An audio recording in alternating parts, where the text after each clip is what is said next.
Hello, hello, and welcome to ohmTown Daily, the news show powered by ohmTown.com. I am Mayor Watt. That is ohmTown.com, and up there is the visualizer for the sentient AI from the future that keeps an eye from on high on my. Yeah, couldn't flip that. Anyway, on Mayor Watt. So, you want to say hello? Good evening, ohmTown citizens. So, welcome to the show. Today we're going to be talking about, 10 articles already selected. Droning yourself delays flight. Who knew? Time crystals. Calls dropped. Superb owl balls. 1 million frogs. A piece dropped off a spaceship. Forever chemicals. Weeks of leaks. YouTube RGB. And Undah da Sea. That and more.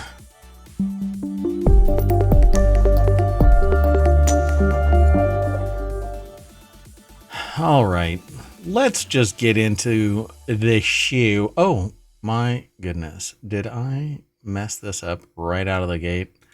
So we don't really edit anything. We just do the show. Okay, I updated it before the show started. Yeah, so we're doing today, February 6th, 2024. All of the articles that we talk about are actually found in an option. You can go over and look at the news. You can vote on stuff, article voting. Once you become a citizen, you can do things like ignore articles and save articles, and you can even submit citizen news. You have to sign in, though. You have to become a citizen of ohmTown. That said, there's 50 channels. Actually, 47 are active, but we've selected 10 from across the spectrum of shows, whatever we think is actually fun and newsworthy. Discussion, ohmTown worthy, I suppose, just to be more specific. But let's get into it. Sound good? Sounds good. The first article, before I even get into this, the news is hilarious about certain events taking place. We don't really talk about those events, but pretty darn funny, snarky above the law stuff. Which I was on an airplane recently, and the couple in front of me were giggling about an above the law article. And I heard the one person say, "Isn't she an attorney?" And I knew exactly who they were referring to. Yeah, quite fascinating. Anyway, the very first article is over in ohmTown Daily. That is a channel within ohmTown.com. It's also the name of this show. A Pennsylvania man who took drone selfies at a stadium and delayed an AFC championship game now faces up to 4 years in prison, according to prosecutors. Well, I didn't even know a drone selfie was a thing. But I didn't know it was prison worthy either. You know, you've never wanted to drone yourself? What? I mean, in Arrested Development, he was bluing himself all the time. Oh, goodness. Lamar Jackson, number 8 of the Baltimore Ravens, runs the ball during the AFC Championship NFL football game against the Kansas City Chiefs at M&T Bank Stadium. It's like Ruth's Chris Steakhouse. I think it actually has a third name added to it. On January 28th, 2024. That is the caption for the picture we're about to see. But the article says, a man who delayed an NFL game while taking drone selfies now faces federal charges. According to prosecutors, that's right, a 44-year-old grown-ass man mistakenly thought he was allowed to fly his drone at the time, per prosecutors. He could be sentenced up to 4 years in prison if convicted. Really, who doesn't know that you're not allowed to just fly a drone wherever the hell you want to? How was it possible that they brought it into? That's a great question. Maybe they had it Like in the, well, I mean, if they had it in the parking lot, how did they, I don't know. Is that where they did it, do you think? Okay, let's see.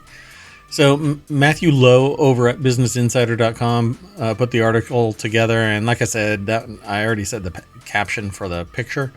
So whenever I basically read the little caption for the picture so that when we go over to it, we can, and that's kind of how this works.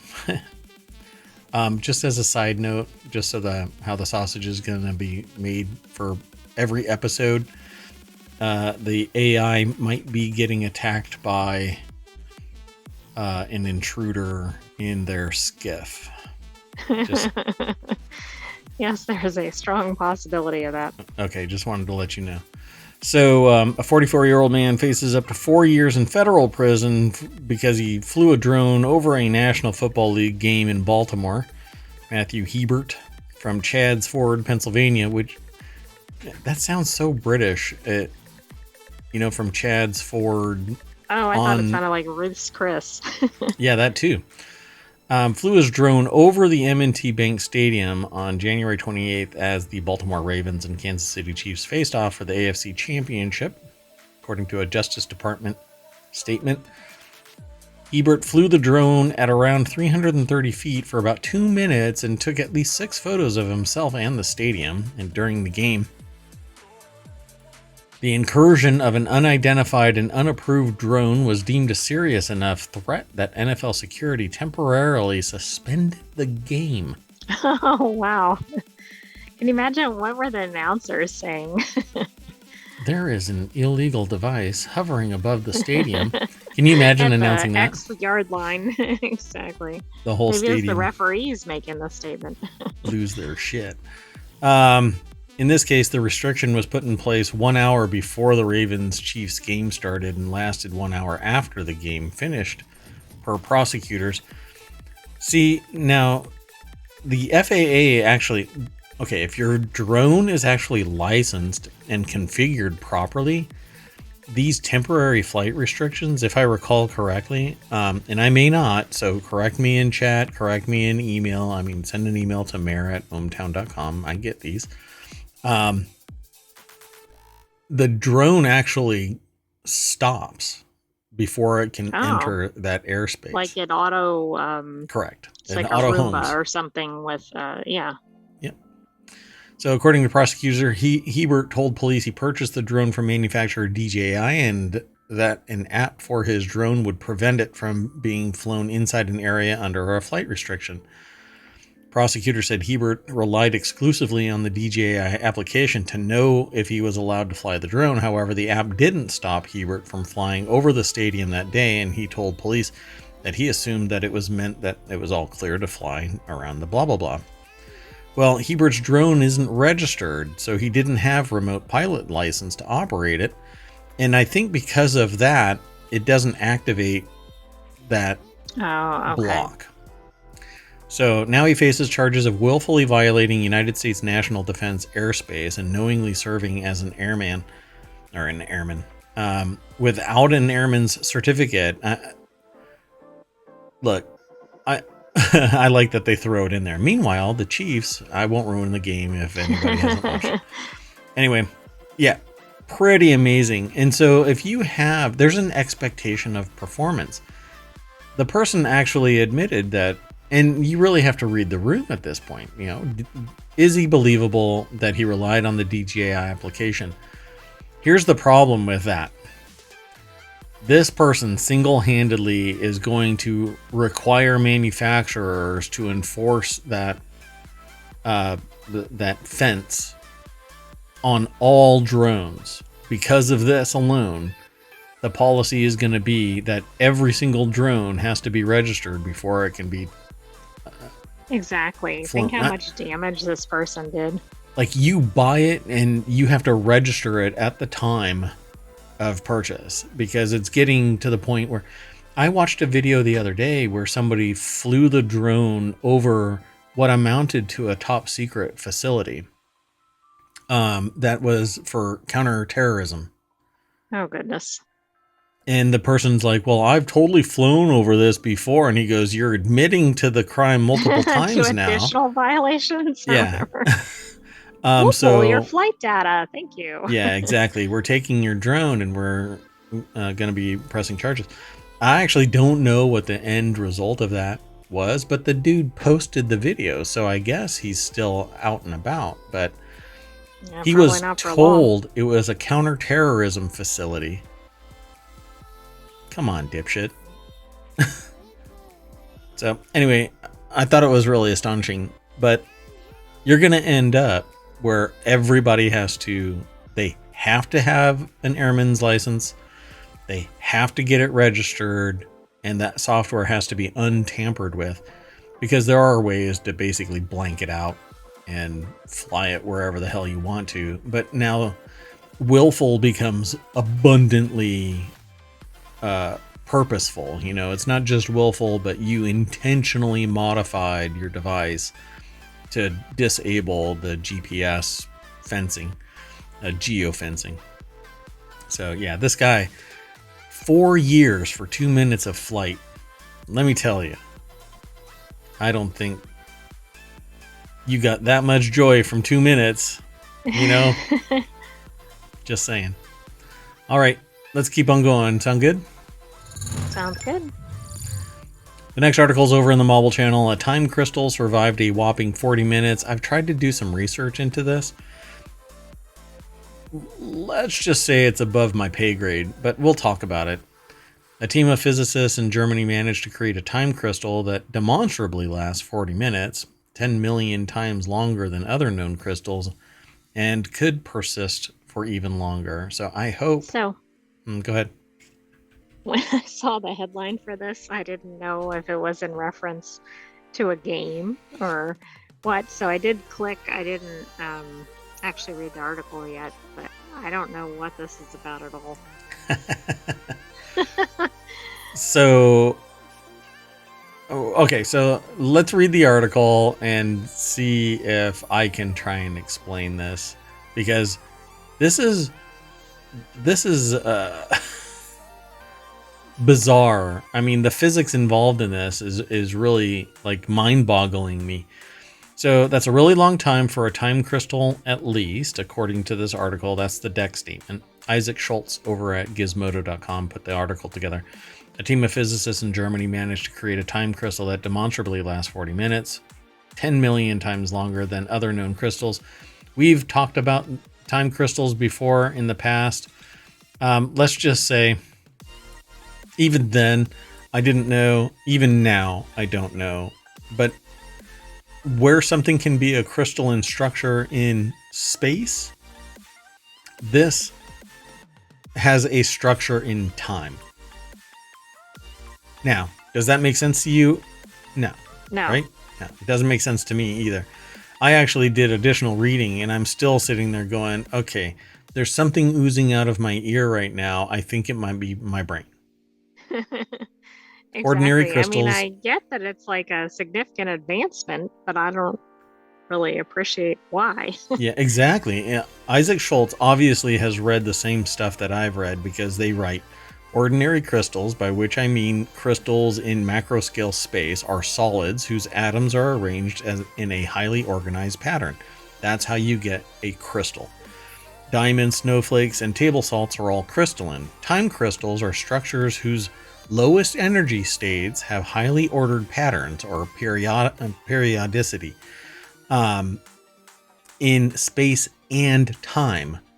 Time crystals were predicted to also have properties suddenly change at a given time, even without some external factors inducing such a change. So at some point, chaos takes over and they change properties. What are these properties? No idea. I never got that far in the reading. My brain started hurting. So in this way, time crystals break time translation symmetry, the idea that a chunk of stable matter will not change without external factors. If you drag it to a different point in time, time crystals change on a metaphysical whim, regardless of when they are. Right? Absolutely if I bizarre. had a brain, I would be scrambled right now. Yeah, so these things actually change their characteristics in time without anything influencing them except time, which is supposed to be physics defying, except that when you're starting to talk about time, temporology, everything that we understand pretty much kind of flies out the window, much like my brain out of my head.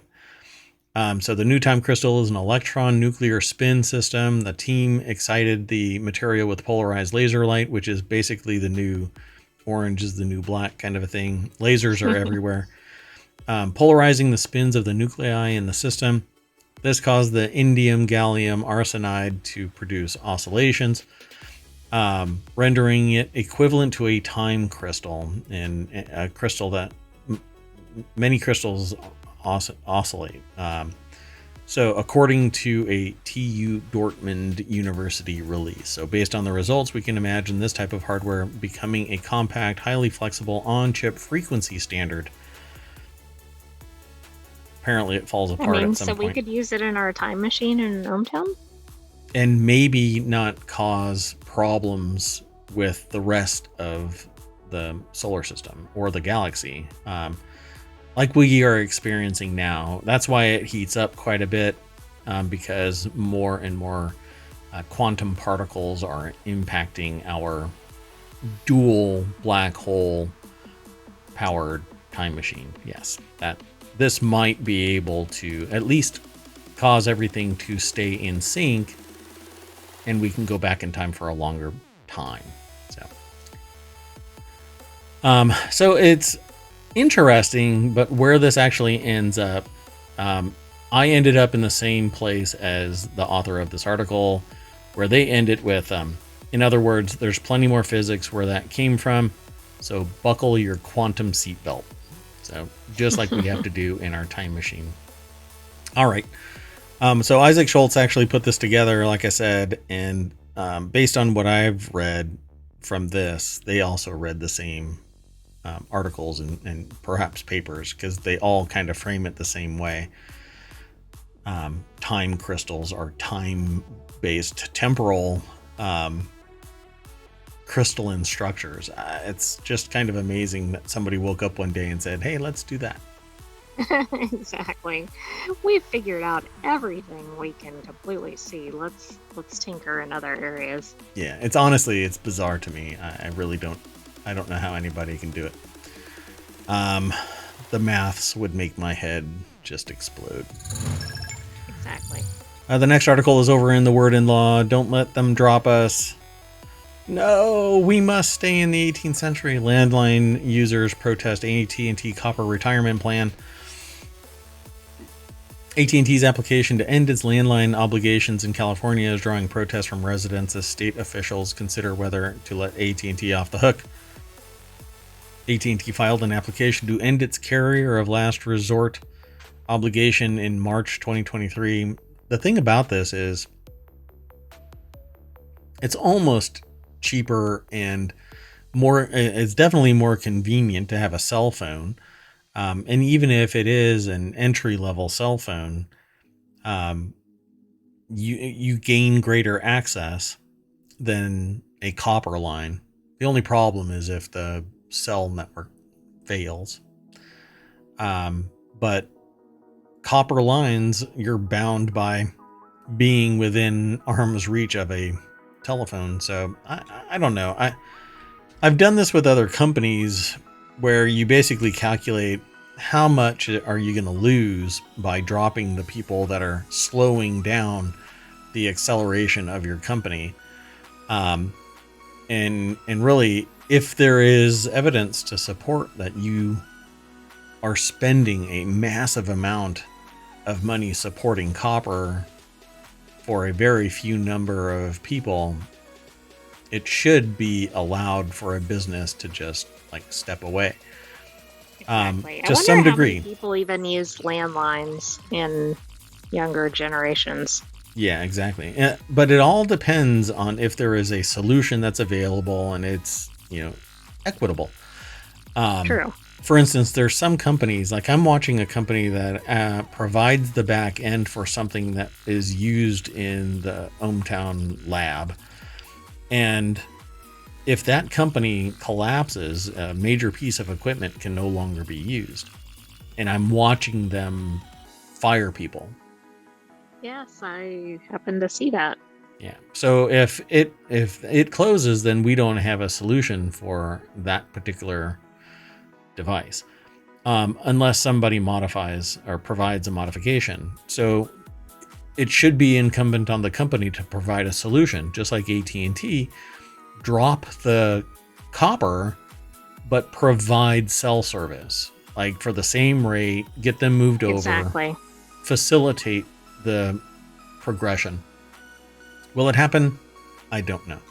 Ars Technica put the article together. John Brodkin is the author of it. The deck statement says California hears protests as AT&T seeks to end carrier of last resort obligation. Basically, they have to provide some basic service. If approved by the CPUC, over 580,000 affected AT&T customers can be left with fewer options in terms of choice, quality, and affordability, warns the Rural County Representatives of California. Alternative services such as VoIP and wireless have no obligation to serve a customer or provide equivalent services to AT&T landline customers, including no obligation to provide reliable access to 911 or Lifeline program discounts. But that's not actually true. They do. Every cell phone has 911 built into it. So, and the sophistication of 911 triangulation services means that you can be anywhere, call 911, and they know the general location of where you are. It may take a little bit more time, but it's much more sophisticated than it was in the 80s. So should a company be forever bound to old school technologies when there are solutions that are available, simply because historical whatever?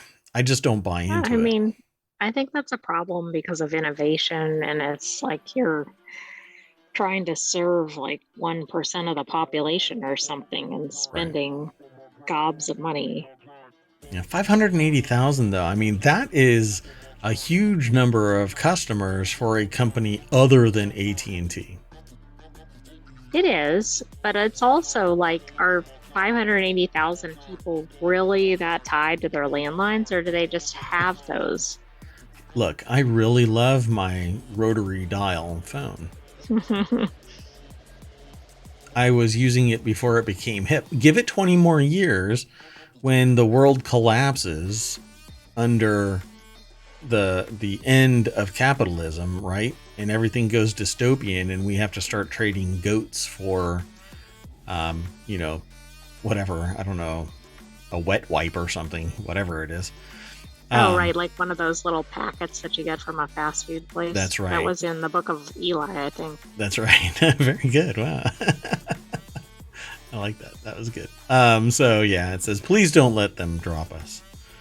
I don't know. I have a hard time with this. The docket has received over 2,100 comments in the past 3 weeks and about 2,300 overall that are overwhelmingly opposed to AT&T's plan, and there are another 600 comments on a separate docket for a related AT&T application.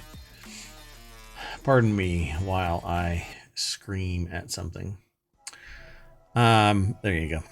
So, carrier of last resort must provide service to anyone. AT&T recently filed an objection to how opponents are describing its phone service plans. AT&T filing January 26th disputed claims that low-income households could see their bills double, and that AT&T has stated that it intends to shut down its telephone network. So shut it down versus, can't they sell it to somebody that can still provide the last mile? Can somebody else operate it? But who is left, really? I mean, this is the whole mergers and acquisition problem. Yeah. I mean, we've literally allowed it to get painted into a corner. But we had this problem before. AT&T was broken up into Baby Bells, and now it just reconstituted itself as a cell service. Exactly. Yeah. So CPUC says in a summary of the situation that AT&T is the designated, what do they call it? Something of last resort. Oh, provider or carrier, maybe? Carrier of last resort, thank you. in many parts of the state and is the largest carrier of last resort in California. This means that the company must provide traditional landline telephone service to any potential customer in that service territory. Well, look, AT&T... that's kind of a problem. Like, last one standing ends up... I don't know. You bought into it knowing that you are the carrier of last resort. So lick your wounds and stay providing the service until you urge them, try and coax them out of their shell of copper and move them to cell service. Make it interesting enough, compelling enough that they want to move. Make it their idea by providing them a formidable discount, not just, we'll take 5% off like they do. No, give them 2 years of free service and have them move over. And then when everybody is moved over, and I'm not talking about, waiting until there's only 2 people and then pull the plug, get it down to, 50,000 people and go, okay, look, everybody else and their grandmother is willing to move. So why don't you bounce? Honestly, I don't think that a company should be forced to provide services, but there should be something of a solution so that what's the concept? The expectation of performance is fulfilled in some way. But how would that work if a company, I know it's not likely for a company of AT&T size, but what if a company actually went under? Like, let's say it was the last carrier. Right. What would we do? Nothing. That's just it. Exactly. If AT&T went under, I don't really understand this. Right. So, I mean, it's kind of like indentured servitude. They're being forced to work, and it's being operated at a negative, perhaps, which violates the fiduciary duty of any of the leadership within the company. So I guess that gets nixed when the state is saying it's okay. Don't worry about your losses. Right. So in addition to its carrier of last resort application, AT&T has asked California to let it give up its designation as an eligible telecommunication carrier, or ETC. The ETC designation allows AT&T to receive money from the U.S. government's Universal Service Fund, including the federal Lifeline program. AT&T would still be eligible for California's state Lifeline program. And by relinquishing its ETC designation, AT&T will no longer be eligible to receive federal support to provide Lifeline, which could potentially affect all current AT&T Lifeline customers. Basically, punting the support from the federal government so that they can jack prices up. Right, but then that means even people beyond that area, of course, are impacted. Correct. And this is the problem with mergers and acquisitions, like I've always had. When competition is diminished, so are the benefits to consumers. Meanwhile, they market it all this bullshit that, hey, this merger is going to facilitate expanded capabilities, growth, benefits to the customers, et cetera, but no, that's not what happens. People get fired, options are diminished, customer pays more. Options are less up, there are fewer updates, and the consumer in general just takes it right to the chin, and that's being generous. Yeah, I see that AI giggling over there. Okay, well, anyway, there's more over here at this article at Ars Technica by John Brodkin, but follow the link and you'll be able to glean some more from it. If you're impacted by this kind of thing, or you know somebody who might be, you might want to read this and then bring it to their doorstep, because you're not going to be able to call them too That's soon. Right. So the Hill always messes up the aggregation process. So I'll fix this after the show. But where do superb owl balls come from? This tiny Ohio town has been doing it since 1955. There is a video that's actually relevant to it, but it auto plays, and I've been here for a little while. What's interesting about this is I've actually seen this before. When I was younger, I actually watched a video about how footballs were made, and it was this Okay. place. Yeah. The town, home to Ohio Northern University, is located in Ohio's Hardin County. The 2020 census listed its population as little more than 5,300 people. 5,300 people. I mean, that's the size of like that might be how many people are shopping in a larger city or. Yeah. I mean, that's like the people that go and shop at a grocery store on the Exactly. weekend. Or like that's less than the people filling a stadium or Oh my whatever. gosh. Yeah, this is like Even a local 10%. stadium. Yeah. Yeah. Double A ball kind of thing. So Ada, Ohio, is the location. It served as the home of the Wilson Sporting Goods plant for nearly 7 decades, manufacturing football since 1955. Wilson's website said the facility produces more than 700,000 handmade footballs a year. We're three blocks off of Main Street. We're in Ada, Ohio. Nobody knows we're here. We get the lights on and we're making superb owl balls. And we're the only ones who can do it, said plant manager Andy Wentling, which, by the way, all it takes is a competitor to sit there and sell the idea that Wilson Sporting Goods shouldn't be the only manufacturer of footballs that meet the NFL requirements. And unless there's a whole lot of conspiracy going on, there has to be another provider of footballs. Well, Like absolutely. right I mean, and if there isn't, yeah. What's why going on not? here? Why isn't there? You know, there can't be only I mean, one do they person. have one of those ridiculous contracts with them, like it's 100 years or something? Lifetime. Yeah. December gets here, January gets here, you get excited again. Wentling said it does get you excited again, making all these footballs, getting in the phase and saying, bang, we're back doing it again. So it's pretty cool. All right. The process includes 5 steps: cutting, sewing, turning, lacing, and molding. While the balls have been made in the same plant since 1955, operations will soon shift to a brand new state-of-the-art facility. And that's when a competitor will be able to nip at the heels of Wilson. The And it is ohmTown kind of football. interesting because the whole history of the Super Bowl then has been through this one facility, right? Because the Super Bowl hasn't been around very long. Kind of interesting, huh? San Francisco Mhm. 49ers and Kansas City Chiefs have each been given 108 footballs for this year's Superb Owl, with 54 reserved for practice and the other 54 meant for game day. Do they swap out the ball frequently during the game? Yes. I had no idea there were so many needed. Yep. Just like tennis balls. If there's a scuff and somebody doesn't like it, they swap it out. Okay. If Do it's they have to significant, carry the balls in their uniforms like in tennis?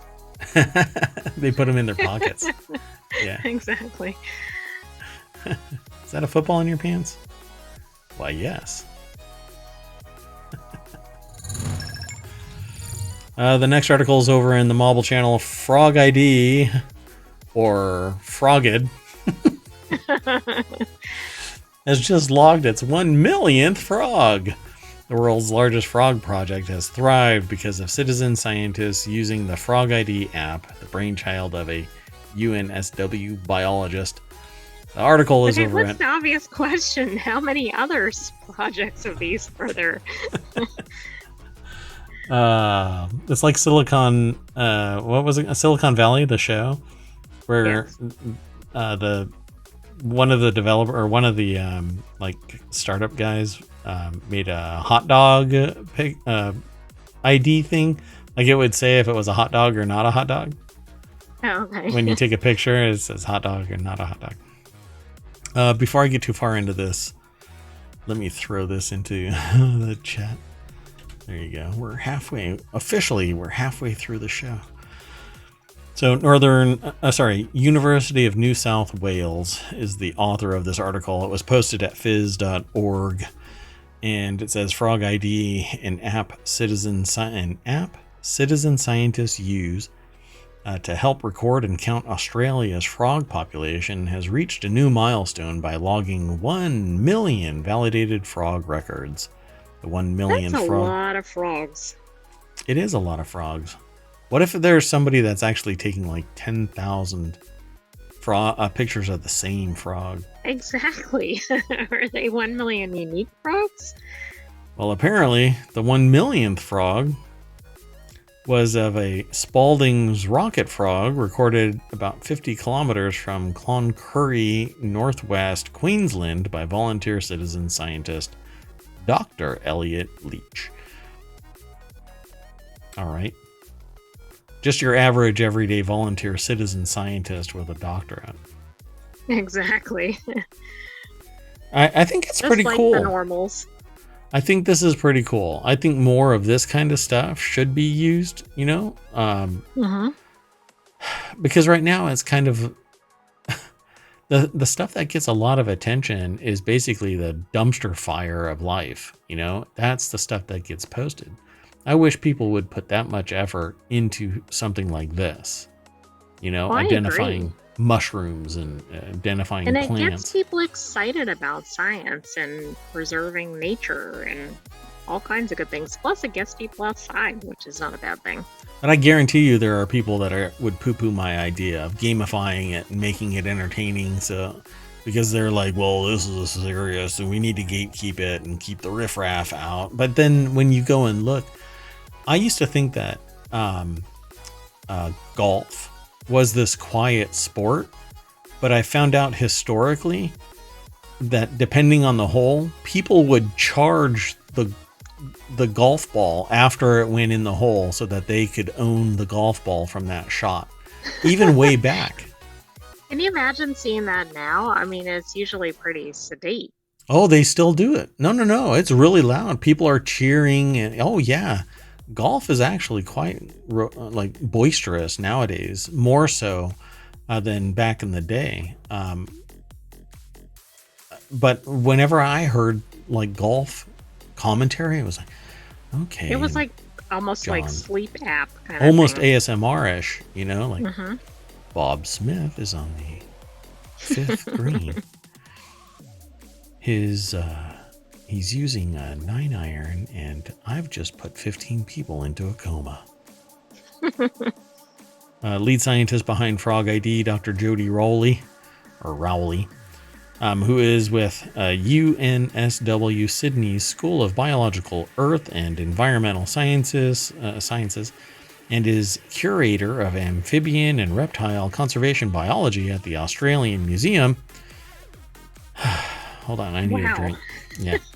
By the time you get to the end of that title, you need to start over because you lost track. Yeah, really. Wait, I might have had a stroke. Said she was thrilled and grateful to the tens of thousands of Frog ID users across Australia. This is only Australia, by the way. Can you imagine it going global? Think if it was worldwide. Yeah. So yeah, across Australia, who helped achieve this milestone. Pretty interesting, right?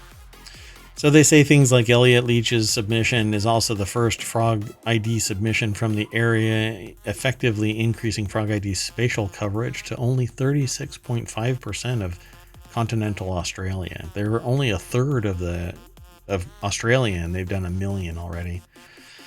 Wow, so that's going to be a lot of frogs in total. Dr. Rowley, who verified the millionth call, said Spalding's rocket frog sounds like a chicken combined with a lawnmower. All right. It's an unmistakable sound, according to this article. That's oddly specific. Yeah, really. How do you know this? Right. Why does this... Okay, there is no way that it's that cold in my studio right now. So the Frog ID app and the data collected from 1 million frog records are an inspiring example of how technology and science can empower Australians to tackle important environmental issues, says Minister Graham. There's a whole lot more in this article, but I'm going to just link you to it, which is already in the chat. We definitely can't do this article justice because they talk about how frogs can act as a canary in a coal mine, which is really a sad thing because when the canary dies, there's too much toxic gas in the coal mine, and frogs are basically the equivalent wherever they might be. Oh, okay. So they're one of those species where they're a great predictor. Yeah, leading indicator. Bad, depending on what's happening in the environment. Yep, they're a leading indicator to negative environmental impacts. So, really sucks. This next article is over in Mobile. That is one of the many channels that we have over at ohmTown.com. Virgin Galactic grounds space tourism flight after piece of ship accidentally detaches. I titled this, "A piece dropped off a spaceship." What? That gives you comfort in the mission. Yeah, I'm not too hip to this. I don't want anything to drop off of anything anywhere at any time, be it my car or a boat somewhere, but least of all, space. Exactly. This would be bad enough if it was like a bicycle part. Yeah, so I'm not interested in this, but Virgin Galactic has grounded its current space tourism flight after a small part of its mothership unintentionally detached. The company... Well, I guess that's good detail, right? Not intentionally. It's budding. Evan Rosen over at New York Daily News. No relation. They're not cousins or anything because ohmTown Daily News, right? So New York Daily News. It's posted on phys.org, though. The chat has the link already. The safety of the mission was not impacted, and the discovery of the lost part, known as an alignment pin, was found during routine checks in accordance with regulations, the company said in a statement. Hey, I bet you the people who put this alignment pin also forgot to put the bolts in those planes. The Boeing 737-9. Yeah. Oh, man. I know somebody who was on one of those. So, the freaky thing about it is those bolts weren't there to begin with, apparently. Right. I thought the problem was that they were loose. Or they fell out or whatever, but they weren't present, apparently. That's according to... That makes you wonder how many times that flew before that issue occurred. Before that door just got sucked off there. Yeah, wait. I need to rephrase that. Blew out. Oh, damn it. That's not right either.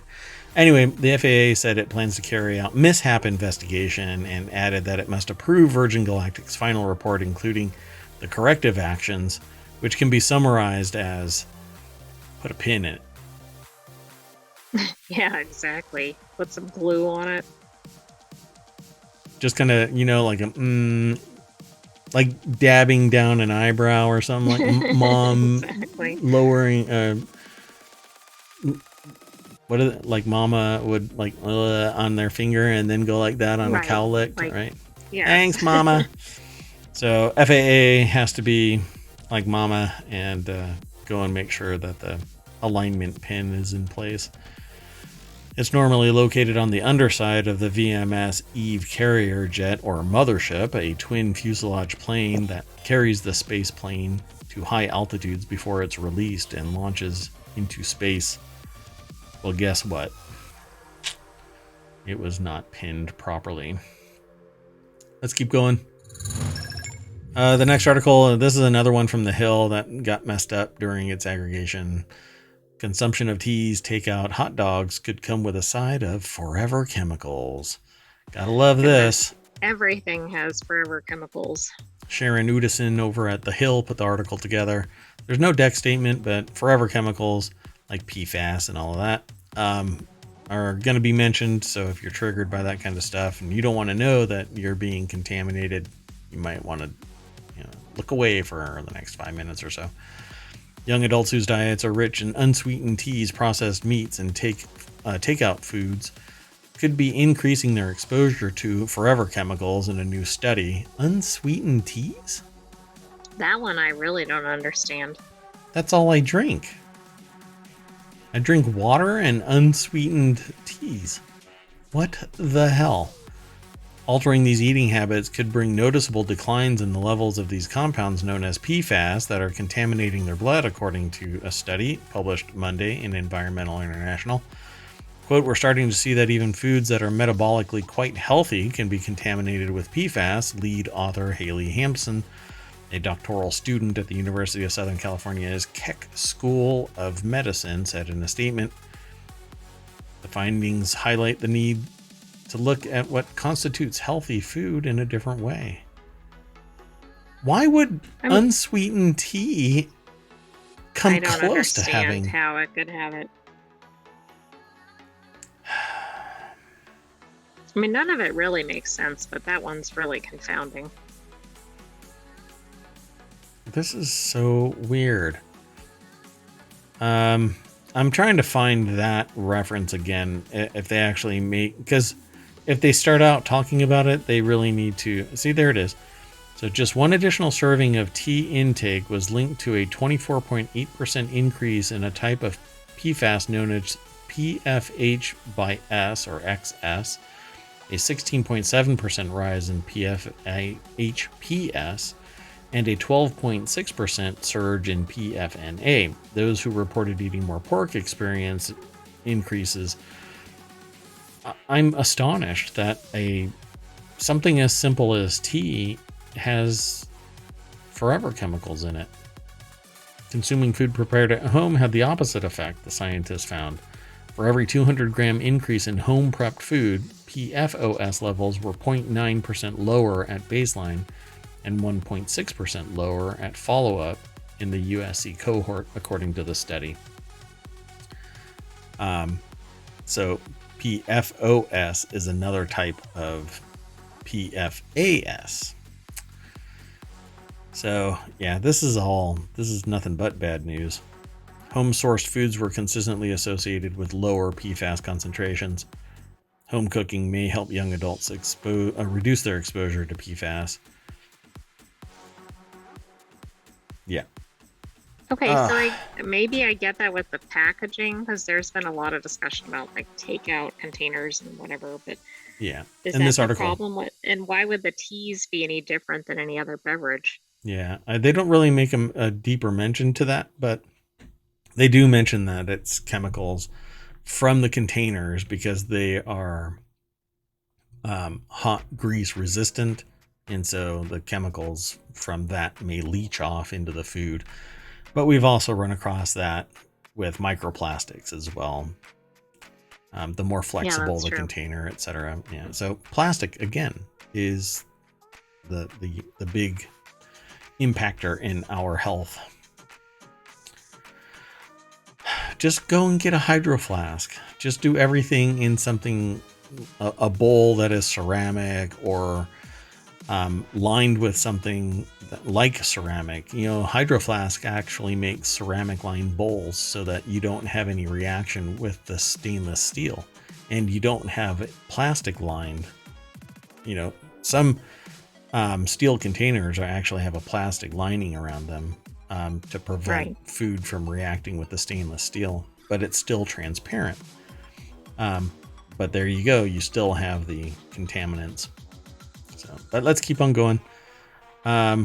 Before we go there, though, let me throw this. When you follow the link, you'll go to this site, but obviously on ohmTown, it's a little munched there. But let's keep on going. The next article is over in ohmTown Daily. Xbox chief announces mysterious event after weeks of leaks. Layoffs and drama. Now, I titled this one Weeks of Leaks because it's just too funny to say that. Rumors have emerged that Microsoft may port over games exclusive to its Xbox to the rival PlayStation platform. A business update event to clarify the situation. The controversial rumors came weeks after the Microsoft announced layoffs in its gaming divisions. Again, mergers and acquisitions have led to this. Camilo Fonseca over at Business Insider put this article together. So whenever there's a merger or an acquisition, basically it becomes a hot mess of people getting fired and options being reduced. Some of the games rumored to be making... going up. Yep, prices going up.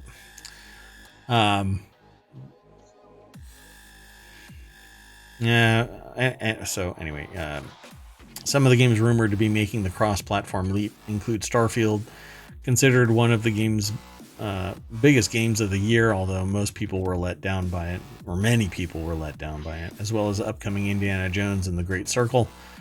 The only game confirmed to be making the leap to Sony's platform is Hi-Fi Rush. So I guess this event, when is it? Did they say? We've been planning a business update for next week. So do they actually have an actual date? I'm trying to see. Yeah, no, not really. Anyway, this is that was less than 3 months after Microsoft closed a $69 billion deal to acquire Activision Blizzard, known for titles such as Call of Duty. The gaming industry as a whole has limped into 2024 with a record 10,500 layoffs last year and 6,200 more in January alone. I was asked this morning how I felt about the tech sector, and I had to distill that question down to something that I could actually answer because it's so broad.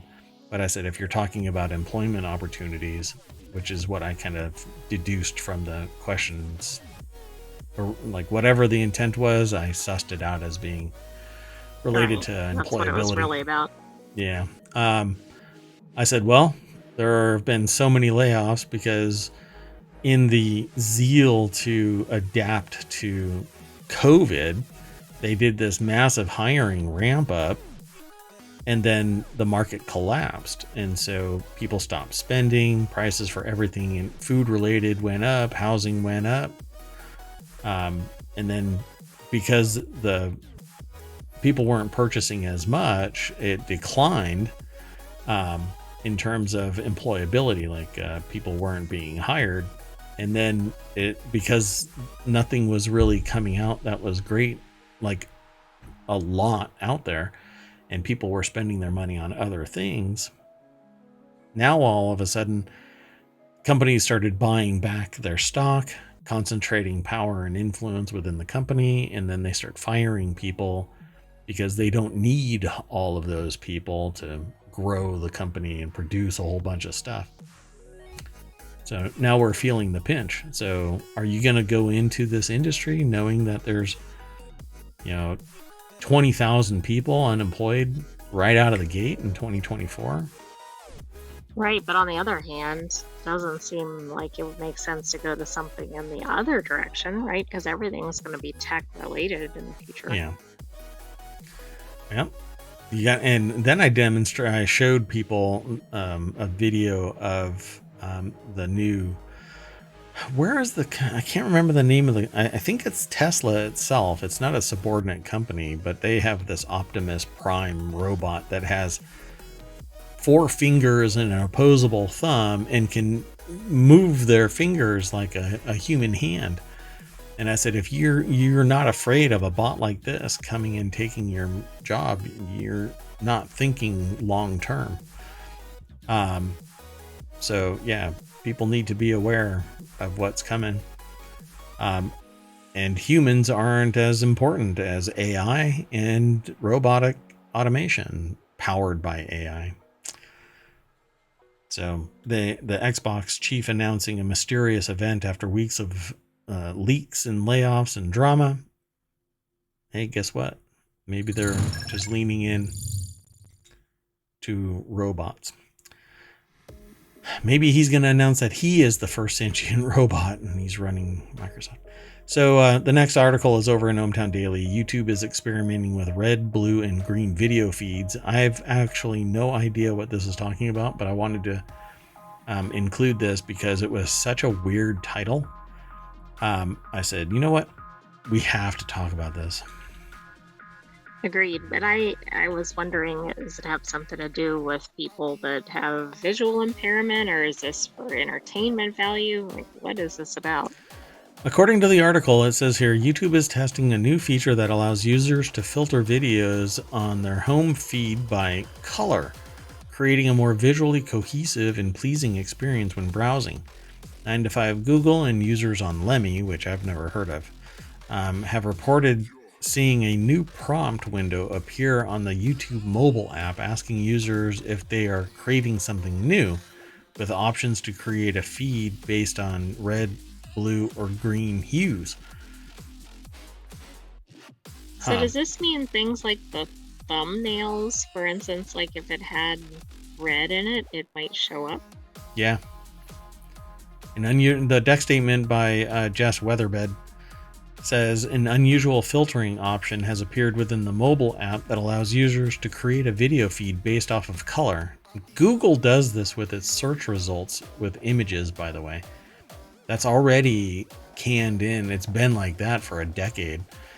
If you want to search you search for anything and then you choose a color, be it green or yellow or red or orange or whatever color, and it will filter out everything but that. If it has a predominant color feel to it, you're going to get it. So this is an experimental feature, hasn't been rolled out widely. YouTube spokesperson Allison Toe confirmed to The Verge that it's currently available to select users on Android and iOS mobile devices. Excuse me. The company did not explain why it's developing such a feature. I don't think they mention it.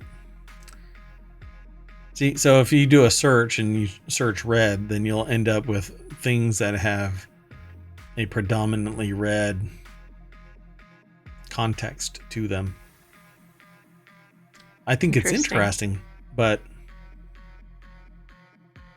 I don't know what the purpose is. And then the article kind of degrades down into something else. But this has been on the search results of Google. So to me, the only thing that I can think of is that they're starting to integrate something like that Google search results into YouTube. And it's just a natural progression. Doesn't Google own YouTube? Exactly. Yeah. Well, Alphabet. I also wonder if this is going to start impacting how people display their videos. Yeah. What's the most popular color? And then... Right. Like everything suddenly becomes that, or they redo their thumbnails or whatever. It's going to be interesting. Wouldn't that be interesting?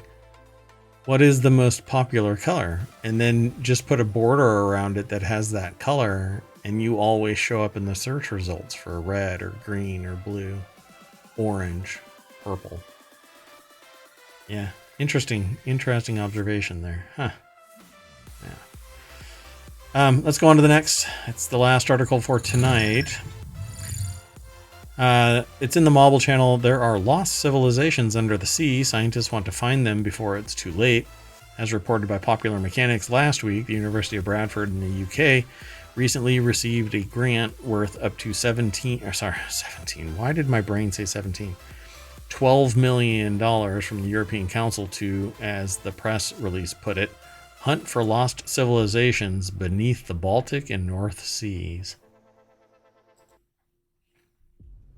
Researchers plan on using the latest technology, including AI, of course, to map the seabed and search for prehistoric settlements that were submerged thousands of years ago during the last ice age, I would suspect. Jordan Pearson over at Vice.com put the article together. We quote, the deck statement says, "We know almost nothing," end quote, about ancient peoples whose lands were submerged by rising seas, scientists say, and we must investigate before it's impossible. I agree. Yeah. I think this is great. You sometimes see things about, like, we're exploring space, but we haven't even explored a lot of the Earth, mainly in the ocean. Yeah, mainly the ocean. So as reported by Popular Mechanics last week, $12 million from European Council to investigate lost civilizations in the Baltic and North Sea. Using the latest tech, researchers in Europe have recently discovered numerous underwater signs of prehistoric peoples. An underwater Stonehenge made up of 170 stone cairns was discovered under Lake Constance, which lies between Germany, Austria, and Switzerland. Scientists now believe it was made by humans 5,500 years ago in the Bay of Gradina, on the western coast of the Croatian island of Korčula. Scientists found a 7,000-year-old road. I think we actually watched a video about that AI. I think so too. Yeah. It's just a road segment, but it actually has potential to reveal a bigger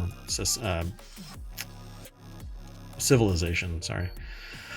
So yeah, I think that we would find more and more of this on the edges of not deep water, but relatively shallow waters, like around coastal the coast. shelf kind of. Yeah.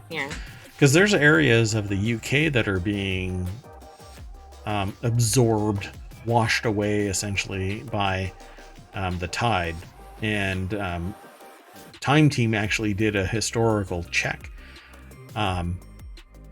because there was a town that the name seems to have migrated several hundred meters further inland.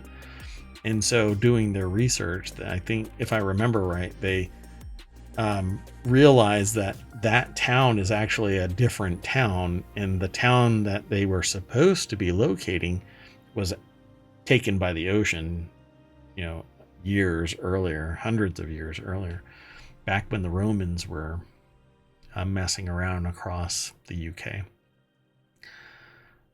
So it says, with more funding and fieldwork, we may soon learn even more about the ancient peoples whose societies were lost beneath the rising seas. Do you think there'll be a Time Team underwater edition? Oh my God, that would be amazing. That would be so fun to watch. And I'm a diver, so I really like, this underwater stuff. I haven't gone diving in a decade plus. But doing something like this is kind of my dream. That's actually what I trained for. So it would be a lot of fun to do this. The thing about this kind of a phrase, it makes it sound like the peoples were lost to rising seas, but they just moved further inland. They didn't just sit there and die there on the shore, But there might be remnants, of course, of old buildings and everything that they abandoned. Yep. And that's that right there, introduction of Neolithic technologies. So yeah, this would be really interesting to see all of this older stuff and how it was built and perhaps why it was built. Any documentation that might have survived it because it was written in stone. It would be really neat to see this stuff. Okay, well, that's it for today. So everybody get back into the party bus and drive all the way back down Main Street, and we get back to the front page. And I'd click that, but I'm not really sure that I want to do that because everything in the news seems to be a hot mess, except here in ohmTown, where you can filter it out if you are so motivated. With that in mind, I am Mayor Watt. That is ohmTown.com. Up there is the visualizer for the sentient AI. Gonna say later. No, I won't say that. See you later. Good night, ohmTown citizens. We will see you later for another episode because we're going to get in our time machine and go back. But otherwise, tune in tomorrow at 8 p.m. Eastern for another episode of ohmTown Daily. You got it. Cheerio.